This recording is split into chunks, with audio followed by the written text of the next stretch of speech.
Welcome back to the deep dive. Today, we are taking a torch to the archives and pulling out a text that is actively trying to burn the house down. We're looking at William Blake. And not the gentle pastoral Blake that people, quote on greeting cards or needlepoint pillows. We are looking at a poem that serves as a blistering indictment of how institutions crush the human spirit. The poem is called A Little Boy Lost. And I have to say, if you just saw that title on a spine in a library or scrolled past it, you'd assume you were in for a bedtime story. Something like Peter Pan, or maybe a cautionary fairy tale about not getting lost in the woods. That is exactly the bait. It Perfect. sounds innocent, it sounds fragile, but the poem itself is, well, it's a horror story. It was published in 1794 as part of Blake's Songs of Experience collection. Right. And that context is the first thing we really need to nail down to understand what we're reading. Right, because Blake has these two famous contrary states in his work, Songs of Innocence and Songs of Experience. And they aren't just sequels, they're like mirror images, right? Precisely. Songs of Innocence, which he published 5 years earlier in 1789, it presents the world as we wish it were. Okay. Full of wonder, protected childhood, benevolent God figures who actually watch over the lambs. But Songs of Experience, that's the hangover. It's the world as it actually is. Flawed, cynical, oppressive. So Innocence is the Disney movie, and Experience is the gritty reboot where everything goes wrong. That is a surprisingly accurate way to put it. Yeah. Yeah. And before we open the text, there is a massive navigational hazard we need to flag for everyone listening. Oh, wait. There is actually another poem called The Little Boy Lost with the In the Innocence collection. Oh, that is confusing. It is a common point of confusion. In The Little Boy Lost, the one from Innocence, a boy gets lost in a swamp, but God appears like a father in white and leads him home. It's a rescue mission. But we are strictly focused on A Little Boy Lost with an A from Experience. Correct. The difference in the article, the versus A, might seem minor, but the difference in content is the difference between getting lost in a mist and getting murdered by a priest. Wow. Okay, so the stakes are significantly higher here. It really is that stark. Our mission here is to dissect how this specific poem functions as a critique of religious persecution. The source material highlights this as a clash between innocent candor and, dogmatic authority. A case study in what happens when you try to apply logic to a system that relies on mystery. Exactly. So let's get into the structure. We're looking at 6 quatrains, 4-line stanzas, and Blake doesn't waste any time. He drops us right into the boy's internal monologue, or, well, his argument. I'm going to read this first stanza because the language is deceptive. It sounds simple, but it's actually really dense. Go for it. The boy says, "Naught loves another as itself, nor venerates another so. Okay. Nor is it possible to thought a greater than itself to know. Naught loves another as itself." I mean, that is a heavy philosophical opener for a child. It is. It sounds like he's describing psychological egoism, like, I'm number one. Right. I can't love anyone else as much as me. But look at the mechanism of his argument. He isn't just saying, I am selfish. He's talking about capacity. He says, nor is it possible to thought a greater than itself to know. Ah, okay. He is arguing that the human mind thought cannot truly comprehend or love anything that is beyond its own ability to understand. Okay, let me try to paraphrase that. So he's saying that because my brain is finite, because I'm just a human, I can't actually wrap my head around an infinite concept like God. Right. And if I can't understand it, I can't honestly claim to love it more than I love myself because, I know myself. Exactly. It's an epistemological claim. He's saying that love is bound by our perception. If I am a finite being, my love is finite. It is a limitation of biology and reason. He's just telling the truth about the human condition. Which in 1794 is already walking a very fine line. You aren't supposed to say, hey, I can't love God that much because I don't get it. Right. It challenges the requirement of blind faith. But then in the second stanza, he makes it personal. He talks to the father. And it's ambiguous. Is he talking to a biological dad, a priest, or God? It feels like all of them at once. Blake likely intends all three. It's the archetype of authority. So the boy continues his logic. He says, and Father, how can I love you or any of my brothers more? I love you like the little bird that picks up crumbs around the door. I love you like the little bird. That is such a specific image. That simile, like the little bird, is the hinge of the entire poem. Break that down for us. Why a bird? Well, think of the dynamic there. A bird picking up crumbs isn't offering worship. It isn't prostrating itself. Right. It isn't singing hymns of glory because it feels unworthy. It's a simple, natural interaction. The bird eats because it's hungry. The human provides because they can. It is, well, it's transactional, or at least entirely instinctual. It's not holy, it's just Fact. life. No, it's not holy in the religious sense. It's natural. The boy is telling the priest, I love you in a normal, natural way. I can't manufacture this supernatural, trembling adoration you're asking for. I love you the way a bird loves the hand that feeds it, with simple gratitude, but not with submission. Exactly. He's essentially admitting he can't love a distant, abstract deity more than the actual people and nature he interacts with. He loves the crumbs, the reality, more than the hand he can't see. Right. And this is what the sources refer to as his innocent candor. He isn't trying to be a heretic. He's just being honest about his feelings. He's stripping away the whole performance of religion. He doesn't know he's supposed to lie. That's the key, isn't it? He doesn't know the script. But in the world of songs of experience, refusing to perform the script is a crime. The ultimate crime. Because if you stop performing, the people in charge look a lot less powerful. And the reaction confirms that immediately. Yeah. In stanza 3, the vibe shifts from this gentle philosophical musing to just absolute terror. The priest has been listening. And the text says, the priest sat by and heard the child. In trembling zeal, he seized his hair. Trembling zeal. That is a terrifying image. It is. Let's unpack zeal. We often think of zeal as a positive thing, passion, enthusiasm. Sure, a zealous advocate. Exactly. But here, combined with trembling, it implies instability. It's fanaticism. He is shaking with rage because his entire worldview has been threatened by a child's logic. And it's physically violent, too. He doesn't just scold him. He seized his hair. The violence is just so abrupt and disproportionate. 1 minute the kid is talking about birds, the next a grown man is dragging him by the scalp. But the line that actually disturbs me the most isn't the hair pulling. The crowd. It's the crowd. And all admired the priestly care. Yes. That is Blake's masterful irony at work. It's the scariest line in the poem. The crowd sees a grown man dragging a child by the hair, and they don't see abuse. They see care. They see a shepherd correcting a stray sheep. It suggests a total societal brainwashing. They've been conditioned to believe that protecting the dogma is more important than protecting the actual human being. It creates a complicity. If the crowd admired it, then the crowd is part of the machinery. It's not just one bad apple, it's a rotten orchard.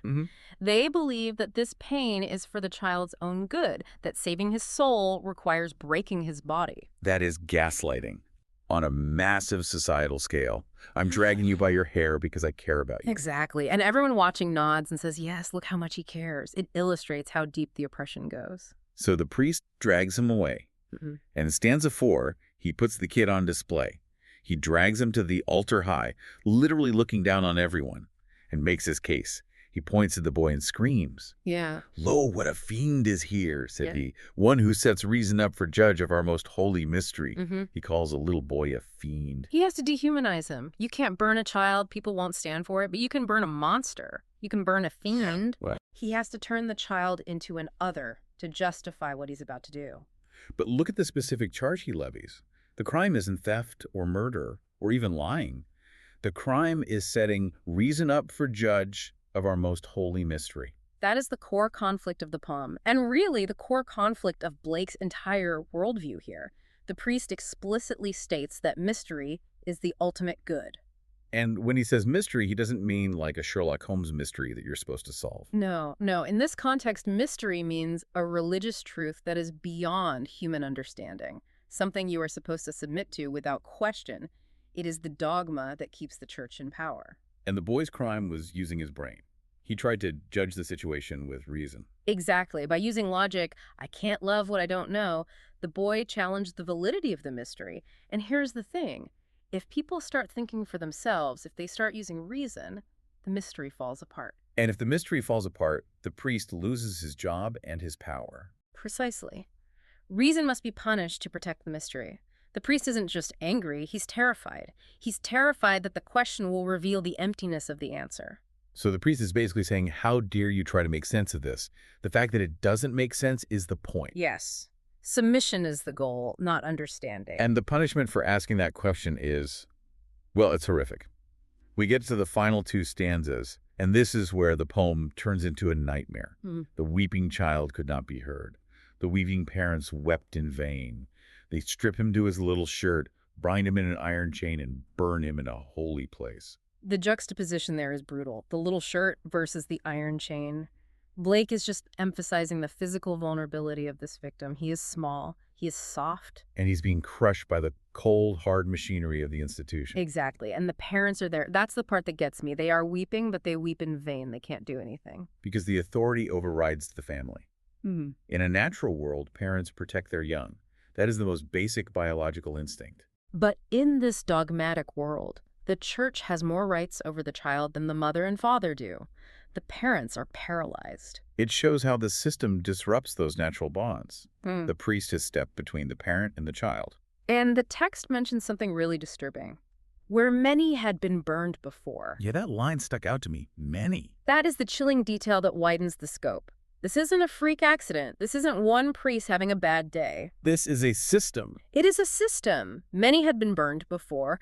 It's a routine. It's an assembly line. It implies that there is a pile of ashes there already. It completely removes the idea that this is an anomaly. This is how the society functions. It runs on the fuel of burnt children, essentially. Right, and then just when you think you can distance yourself from it, maybe pretend this is set in the Spanish Inquisition or some distant barbaric past, Blake drops the hammer with the very final line. Yeah. The boy is burned, the parents are weeping, and the narrator asks, are such things done on Albion's shore? And Albion is the ancient poetic name for England. So he's asking, is this happening in England? Right here. It's a rhetorical question. He knows the answer is yes. He is bringing the horror home. He's saying, don't think this is some distant land. This is us. This is our society. It is a direct indictment of the English society of his time. Wow. It really recontextualizes the whole thing. It's not a fantasy. It's social commentary. Absolutely. If we zoom out a bit, the priest isn't just a character. He is a metaphor for the hierarchical powers that be of the church and the state. And the source material mentions that Blake is hearkening back to a time when the church held, unchecked power. Right. Historically, Blake is looking at how religious institutions across Europe, and specifically in England, had the power to destroy anyone deemed intolerable in thought or behavior. If you didn't fit the mold. If you didn't fit the mold, if you thought differently, you were a threat, and threats were eliminated. There is an interesting debate, though, about the boy himself. We talked about his innocent candor, but is there a chance he's being a bit precocious? Like, is he intentionally poking the bearer? It's a valid question. I mean, some readers might theorize that Blake intended to portray the child as a precocious dissenter, someone who knows exactly what he's doing. The priest definitely thinks so. He treats the kid like a rival philosopher. Right. But if you look closely at the text, the consensus, and what our sources point to, is that the boy is genuinely innocent. The tragedy lies in the misunderstanding. The boy speaks with the simple honesty of a child.